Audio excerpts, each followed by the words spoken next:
আমরা প্রায় জায়গায় দেখে থাকি একটি বিশেষ এফেক্ট ছবির ক্ষেত্রে, যে ব্যাকগ্রাউন্ডটি বা আপনার ইমেজটি সাদা কালো বাট তার কিছু কিছু জায়গা রঙিন। তো আসুন দেখা যাক খুব সহজে কিভাবে এই এফেক্টটি ছবির উপর দেওয়া যায়। তো চলুন প্রথমে একটি ফাইল ওপেন করে নেওয়া যাক ছবি। সেজন্য অ্যাডোবি ফটোশপের খালি যে কোনো ডাবল ক্লিক করলে ওপেন ডায়লগ বক্সটি চলে আসবে। এখান থেকে পছন্দ মতো যে কোনো একটি ছবি সিলেক্ট করে ওপেন করুন। সরি, এটা করে দিই। যে কোনো একটি ছবি ওপেন করুন। আমাদের মূল ছবিটি এরকম। এখন আসুন দেখা যাক কিভাবে ছবিটি এফেক্ট তৈরি করা যায়।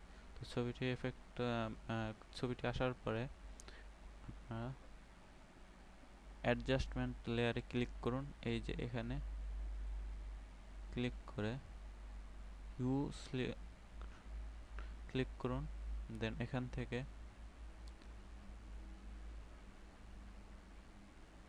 ইউ এর মান -180 করে দিন এবং এটার মানও -180 করে দিন। 180 সরি 100 করে দিন।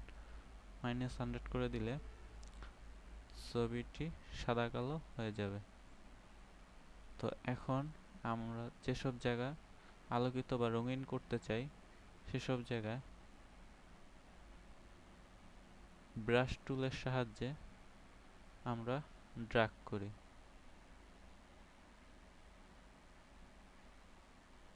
ব্রাশ টুল দিয়ে ড্র্যাগ করলে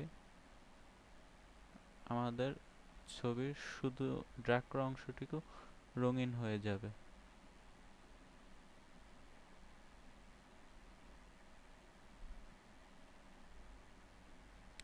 কালারটা ছড়ায় যাচ্ছে, সেজন্য আপনি ব্রাশটি একটু ছোট করে নিতে পারেন।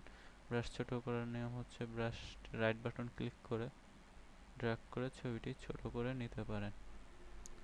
তো এভাবে খুব সহজেই আমরা একটি সুন্দর এফেক্ট তৈরি করে নিতে পারি। এটা একটু কালারফুল করে দেই।